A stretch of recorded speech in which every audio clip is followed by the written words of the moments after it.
Take it, something, man.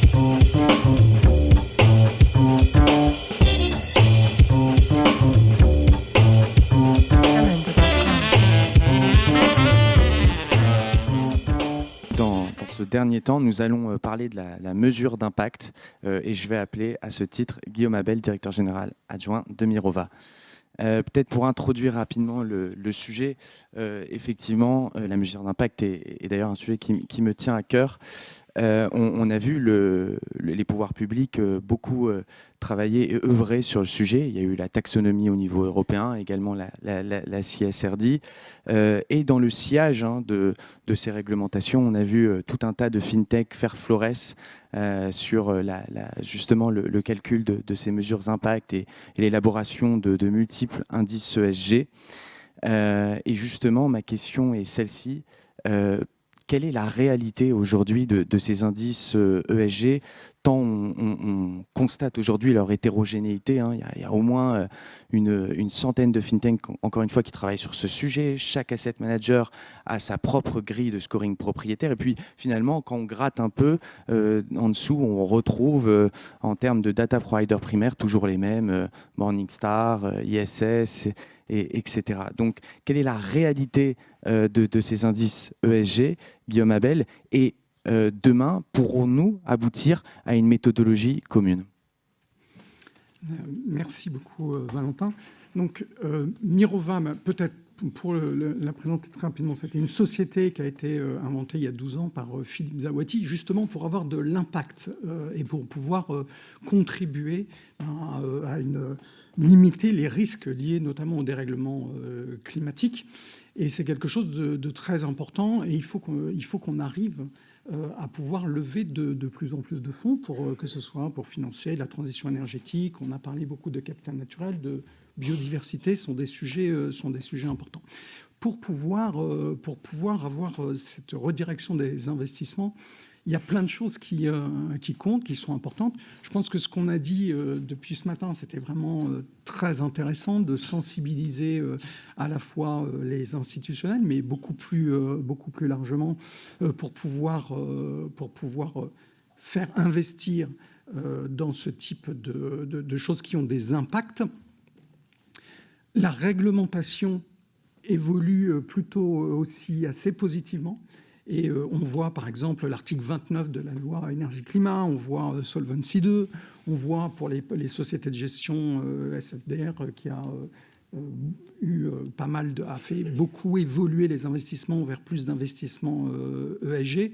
Et on voit même d'ailleurs que les particuliers commencent à être plus sensibles, puisque aujourd'hui, une dernière étude a montré que 6 particuliers sur 10, en France en tout cas, sont sensibles sur le fait que les investissements qu'ils vont pouvoir faire auront de l'impact sur ce type de sujet.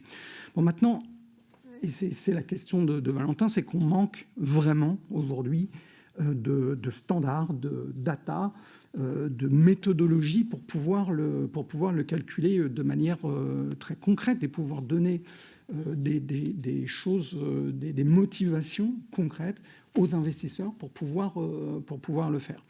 Moi, je vais vous partager quelques exemples de choses qu'on a vues ces 10 dernières années.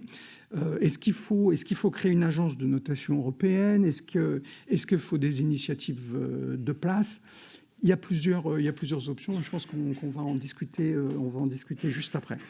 Des exemples concrets. Le premier, c'est peut-être les green bonds. Les green bonds, quand ils ont été créés il y a une dizaine d'années, les émetteurs, en fait, les banques et les investisseurs ont créé des standards qui sont aujourd'hui devenus les règles qui sont utilisées par les autorités de tutelle là-dessus. Et les green bonds ont véritablement un impact et sont en train de lever de plus en plus de fonds. Donc, c'est plutôt quelque chose de très positif. Le deuxième, c'est peut-être TNFD, Task Force on Natural Related Financial Disclosure, qui est une nouvelle initiative qui cherche à essayer de promouvoir l'importance d'essayer de financer tout ce qui est lié au capital naturel, à la biodiversité. Et il me semble que ça va bien partir. Peut-être, et c'est l'exemple le plus important que je voulais partager avec vous, c'est ce qui est lié aux émissions carbone évitées. Vous savez peut-être que depuis quelques années maintenant, et c'est important quand beaucoup d'assureurs ont justement des engagements dans ce domaine-là, ils sont capables de montrer que leurs investissements, quels sont leurs impacts en émissions carbone en scope 1, en scope 2 et 3, c'est-à-dire ce qu'ils ont financé, est-ce que ça émet du carbone ou pas.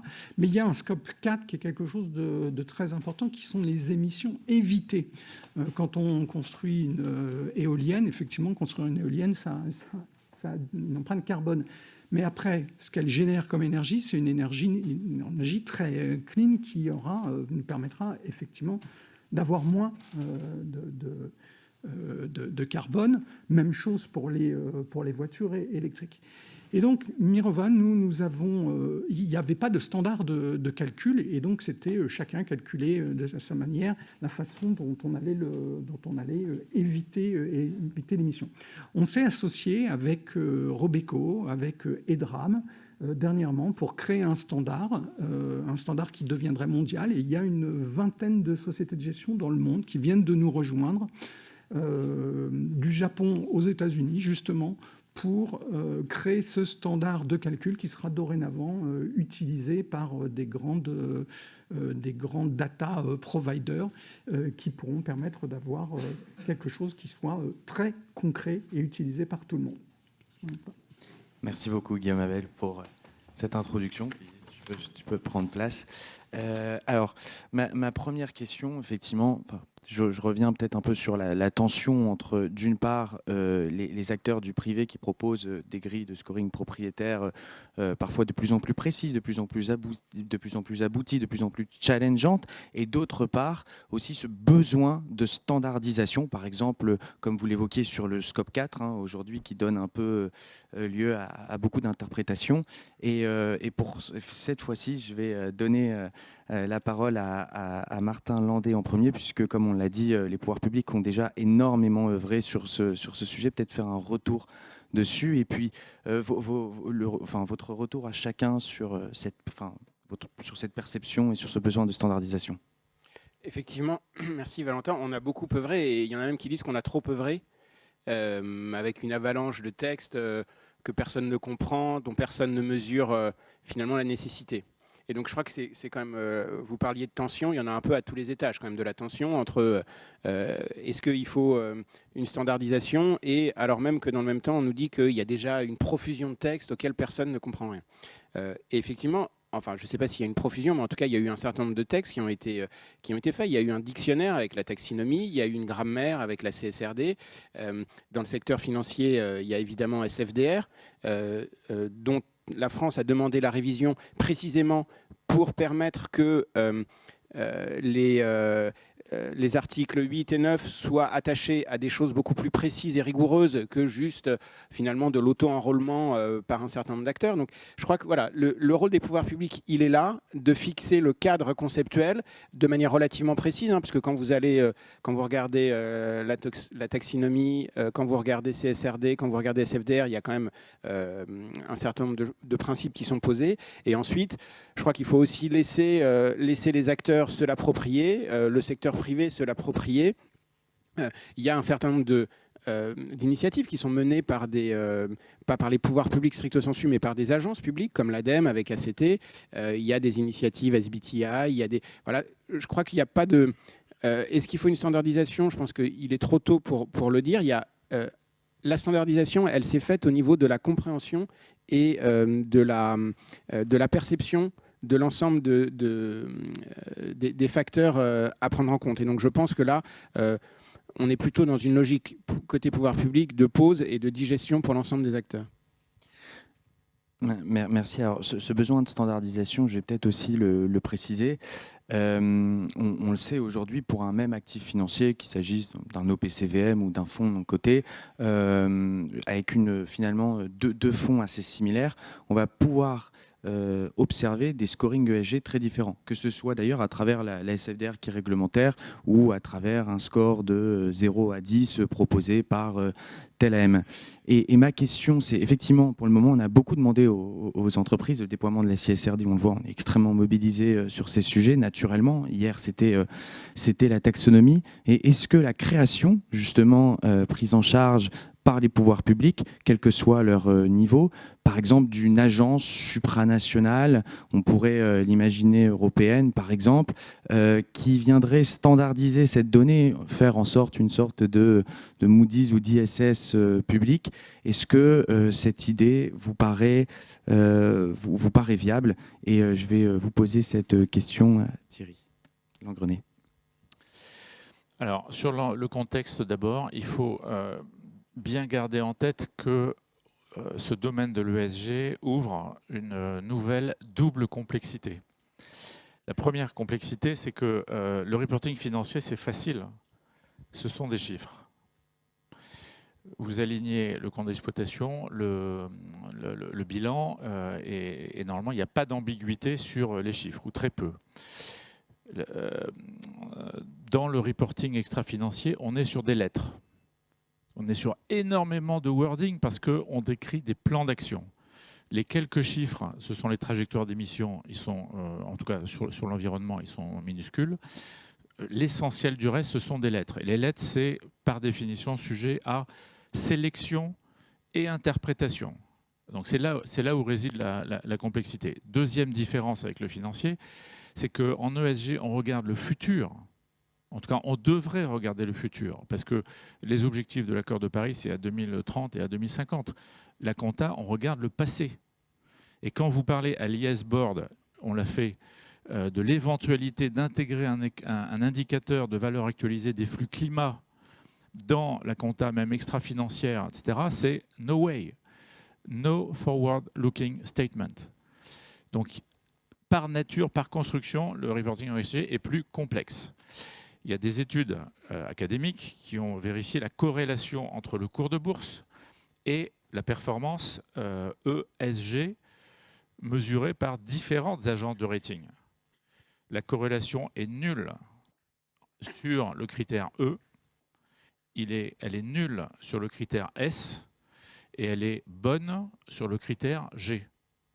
Bizarrement, quand les actionnaires s'adressent à des managers et que les managers ne font pas bien leur job, il y a une sanction boursière et évidemment une sanction de remplacement du management.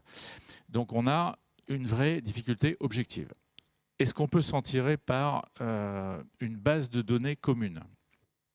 Alors d'abord, la réponse est elle arrive. Puisque derrière la CSRD, il y a bien une taxonomie qui va consister à classer chacune des réponses de chacune des entreprises correspondant aux prescriptions de la CSRD dans des boîtes, avec un code catégorie pour chacune de ces boîtes. Et c'est en train d'être fait. Et ce sera, mais ce ne sera pas tout de suite, à horizon, je crois, 2 ou 3 ans minimum. Mais ça sera fait. Et ça sera tenu par, je crois, le SMA au niveau européen. Est-ce qu'il faut pour autant une agence de rating qui exploite ces données? Personnellement, je ne crois pas, parce que la sensibilité et là, on peut, me semble-t-il, faire confiance au marché pour améliorer en permanence les méthodes d'analyse. Parce que analyser du texte, c'est un vrai défi. Et on ne peut pas dire que comme ça, une agence publique européenne va tout d'un coup faire mieux que des acteurs privés, à la condition bien sûr que les datas soient complètes et fiables. Mais ce qui devrait être le cas. Et je vais également vous poser la même question, l'NDI, sachant que je suppose qu'à la Maïf, vous avez travaillé énormément sur ces sujets de mesures d'impact, que ce soit sur la partie vie, l'actif général, et puis, je suppose, à travers votre dividende écologique. Donc, que pensez-vous du besoin, finalement, de cette standardisation, à minima, encore une fois, sur la donnée, entre guillemets, primaire? Donc effectivement, vous avez raison. Donc nous, on a nos propres analyses, puisque Alors, on dit qu'on a une démarche ISR, mais elle va beaucoup plus loin que le label. On a nos propres démarches avec nos propres analyses qui se basent sur des données qui, là je vous rejoins, ne sont pas toujours fiables ou pas toujours disponibles, qui nous demandent d'avoir accès à différents émetteurs de données, et puis après sur lesquels nous, on se forge notre propre opinion.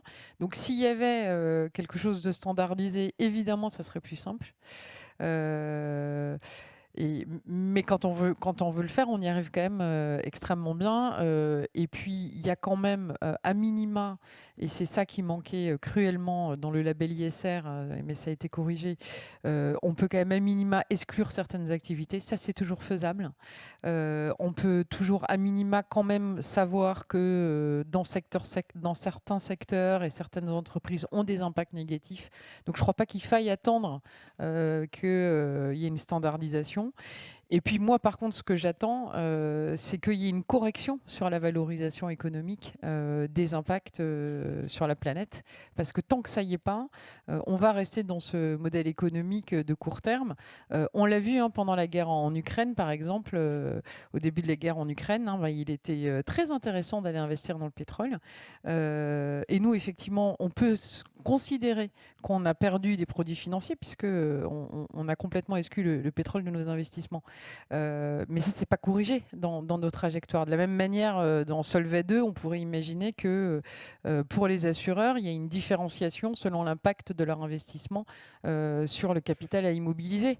Bon, je sais qu'il y a des discussions, mais tant qu'on n'aura pas corrigé, finalement, est-ce qu'une agence supranationale qui donne une note, est-ce que les gens, ça va les intéresser? Est-ce que pour autant, ils vont infléchir leur investissement? Je ne suis pas sûre. Moi, je pense qu'il faut une contrainte de correction des performances. Ça peut être à l'aide de la fiscalité, ça peut être à l'aide de l'exigence en capital, mais en tout cas, il faut aller plus loin. Donc, ça, pour moi, ça ne résoudra pas totalement le sujet, même si, pourquoi pas. Eh bien, merci beaucoup. On finit quasiment dans les temps. Jamendo.com